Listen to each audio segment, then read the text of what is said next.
Okay, sorry, the video just stopped recording all of a sudden. So I'm going to go ahead and continue with our first example. Right, so in Philadelphia, it is believed that 12% of motorists run red lights. Right, so that looks like that's going to be P. The city planners decide to put a few traffic cameras that will issue tickets to drivers that run red lights. After 2 months, they check out a few corners where cameras had been installed, and they found out that of 240 drivers that had the opportunity to run the red light, 15 did so and were issued a ticket. Does this provide evidence of a decline in the percentage of drivers that run the red light? Use the significance of 5% and assume that the conditions have been met already. Okay, that's really nice that we don't have to check the conditions. They've been met already.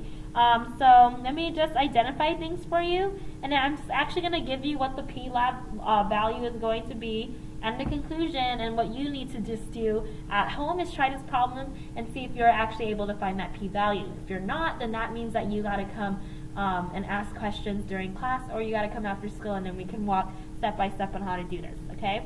First I'm going to define P. So let P equal percentage of motorists that run red lights, okay? And so P is 12%, okay? Now we took a sample, so we installed that new traffic camera, and then we had a sample of 240 drivers who had an opportunity to run, and then we found that 15 of them out of that 240 actually were issued a ticket. Now if I punch that into the calculator, 15 divided by 240, we get 0.0625, right? That's almost half of that 12%, so then that's huge. That's a huge difference. Let me go ahead and subtract that from 1, and we see that Q hat is then going to be 0.9375, okay? And then if P is 12%, Q is going to be 0.88. Okay, cool. So you have all the pieces, so go ahead. I would pause the video, see if you're actually able to find and calculate the P-value on your own. I am going to go ahead and write down the P-value now. So we'll find that your P-value is going to be 0.003, okay? And then our alpha level, so it tells us a significance of 5%, so our alpha is going to be 5%, okay? Now, I'm going to go ahead and write down the conclusion. So in the end, we are going to reject HO because our P-value of 0.003 is less than your alpha level of 0.05. And then your second sentence, we have sufficient evidence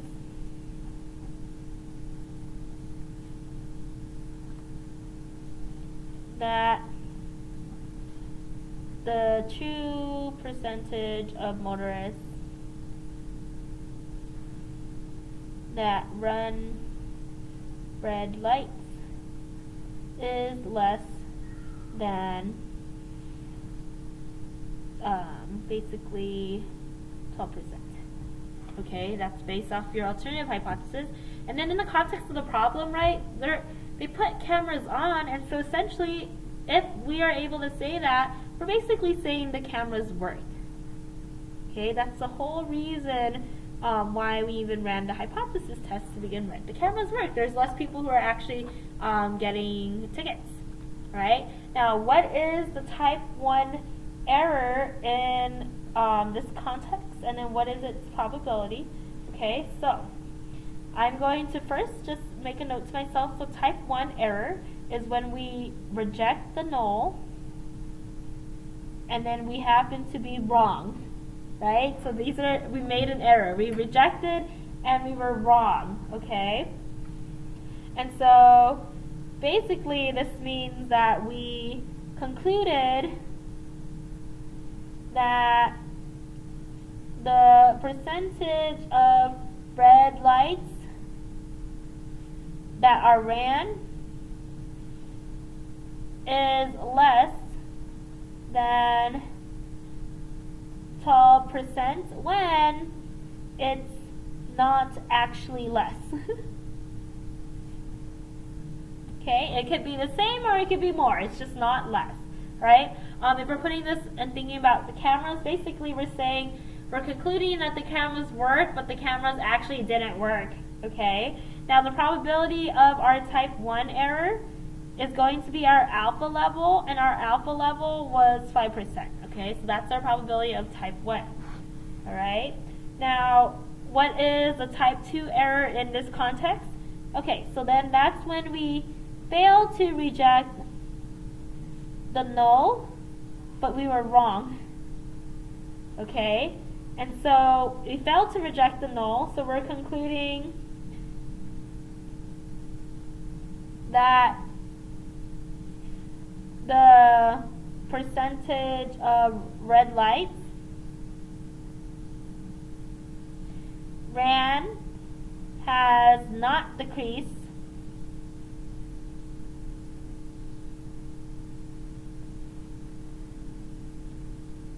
when it has actually decreased. Okay, because if we fail to reject the null hypothesis, we're just like keeping it true that our population proportion is going to be 12%. Okay, so we didn't do that, but it turns out that it actually is what we were suspecting, that it's going to be less. Next thing, so we want to describe what power means in this context.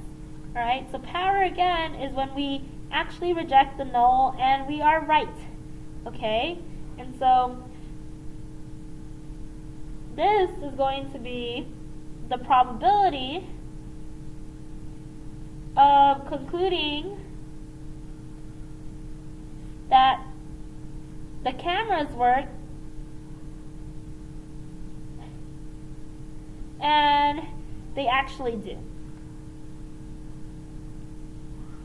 Also, we could say that this is the probability of concluding that the percentage of motorists that run red lights, the true percentage, has decreased, and it actually has decreased. We were right to think that. Okay.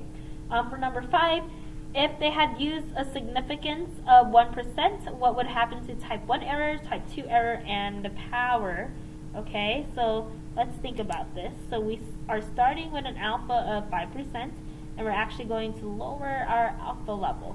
Okay, what's going to happen is that our type 1 error is going to decrease. Okay, because now we are less likely to reject the null, which means that we are less likely to make the mistake of rejecting it and being wrong. Okay, our type 2 error, right? So now that our significance level is lower, right, then more often than not, we are going to fail to reject, right? But then that means if we're more likely to fail to reject, then that means that we are more likely to commit the type 2 error, which is failing to reject and then being wrong, right? And then as for power, right, this is actually going to be decreasing. All right, now these are related to each other. They are opposites. And so if type 2 error is decreasing, then power will increase. Okay, so those are always going in the opposite direction. Now, the next question, how could they have increased the power without changing the level of significance? So this is going back to our notes, right? 2 things to increase power. We either can change the significance level, right, increase our alpha, or we can increase n, our sample size, right? So that's the answer to this question. Increase our n, okay? Because what happens, right, so let's say we started at n is equal to 40, and then I decided to make n be 500. Your type 1 error will still remain the same, right, because it's still using the same significance level, but your type 2 error now is going to be decreasing, okay, which then means that we're going to be increasing, right? Now the reason why the type 2 error is going to be decreasing, and this is what you want to think about. So type 2 error, again, is when we fail to reject the null and we are wrong, okay? We fail to reject the null, but we are wrong. The larger n that you have, your sample proportion is actually going to get closer to the true mean, right? And so if you decide to fail to reject, then that means that you probably got a sample that was pretty representative of the actual population, right? And then again, these have the opposite relationship. Okay, let's go ahead and go to another example. We're going to just assume all the conditions have been met, right? So we're not going to worry about that. So we have that a company is being sued for job discrimination because only 19% of the newly hired candidates were minorities, when 27% of all applicants were minorities. Is this strong evidence that the company's hiring practices are discriminatory? Okay. Now, as I'm reading the questions, right, we're not actually going to do this, but let's just go ahead and map out what's happening.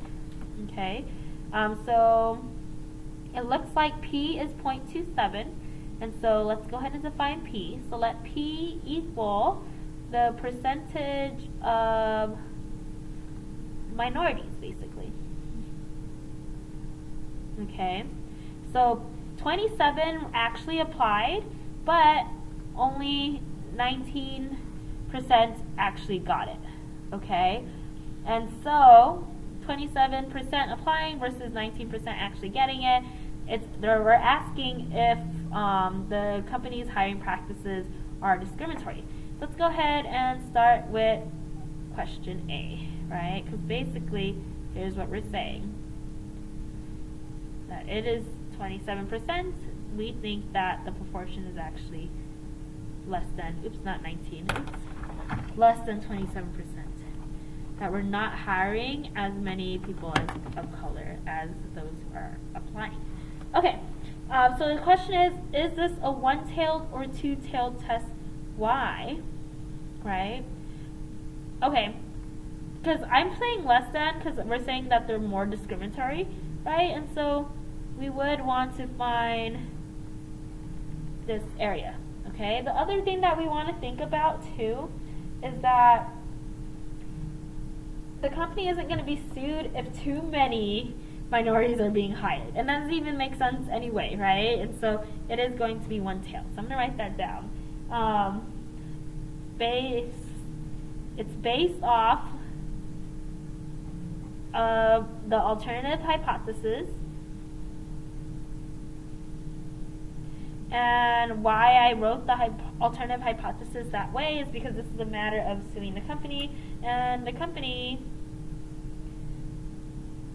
will not be sued if there were too many minorities hired.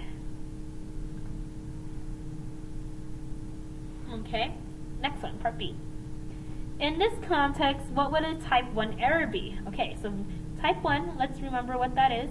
So we need to reject the null, but we have to be wrong. Okay, so in the context of this problem, we are going to reject the null. So the null hypothesis is that basically they're not, I'm going to write this down, not discriminating. Okay, and so here we are concluding that the company is discriminatory when it's not. Alright, part C. What would a type 2 error be? Okay, so type 2, again, this is when we when we fail to reject the null,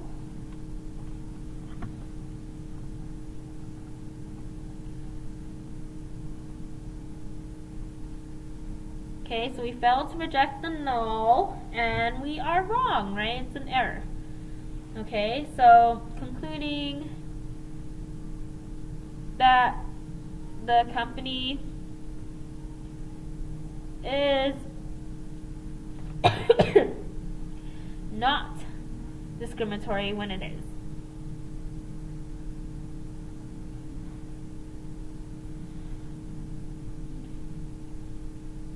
Okay, and then part D, in this context, what is meant by the power of the test?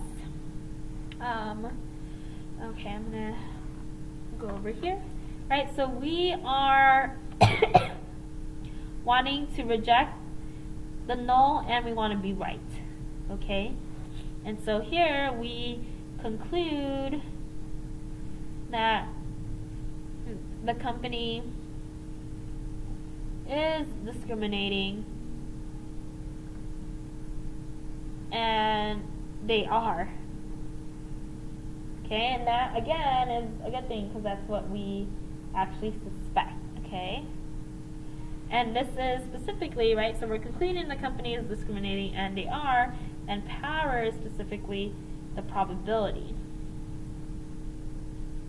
So let me just change that wording. So that, let's change that. Let's say the probability that the company is discriminating, and then they actually are. Okay, and then E. If the hypothesis is tested at the 5% significance level instead of 1%, how will this affect the power of the test? This increases it, right? So this is what we just talked about.